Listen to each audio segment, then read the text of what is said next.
Қайырлы күн, құрметті достар. Бұл бейне нұсқаулықта отау және наурыз бағдарламалары бойынша қосымша өтінім берудің жолы көрсетіледі. Отау және наурыз бағдарламаларына қатысу үшін жеке кабинетке кіріп, менің өтінімдерім бөліміне отау және наурыз бағдарламасы тармағын таңдауыңыз қажет. Сол жерден өтінім беру батырмасын басыңыз. Бағдарламаның шарттарымен танысып, жылжымайтын мүлікті сатып алатын аймақты және өтініш берген кездегі тұрғылықты аймағыңызды таңдаңыз. Шарттармен танысқаныңызды растау үшін белгі қойып, жалғастыру батырмасын басыңыз. Келесі қадамда жалғастыру батырмасын тағы басыңыз.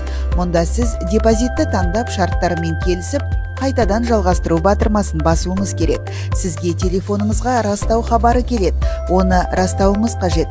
Растау аяқталған соң мәліметтеріңізді қарап шығып белгі қойып, жалғастыру батырмасын басыңыз. Келесі қадам жұбайыңыздың жылжымайтын мүлкіне тексеріс жүргізу. Банк 3 жұмыс күні ішінде тексеріс жүргізеді.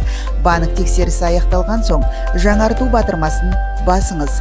Тексеру сәтті өткен жағдайда растау батырмасын басыңыз. Егер сіздің атыңызда жылжымайтын мүлік жоқ екені туралы хабарлама шықса, жалғастыру батырмасын басыңыз. Барлық шарттармен танысып, электронды цифрлық қолтаңба арқылы құжаттарға қол қоюыңыз қажет. Барлық өтінімдер мен келісімдерге электронды цифрлы қолтаңба арқылы қол қойғаннан кейін жалғастыру батырмасын басыңыз.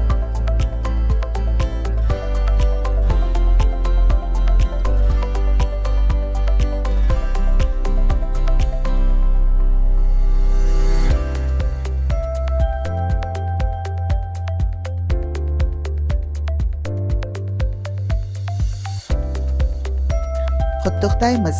Сіз отау және наурыз бағдарламасына қатысуға өтінімді сәтті жібердіңіз. Енді өтінім бетіне өтіп, өз өтініміңіздің статусын бақылай аласыз. Немесе қажет болған жағдайда өтінімді жоя аласыз.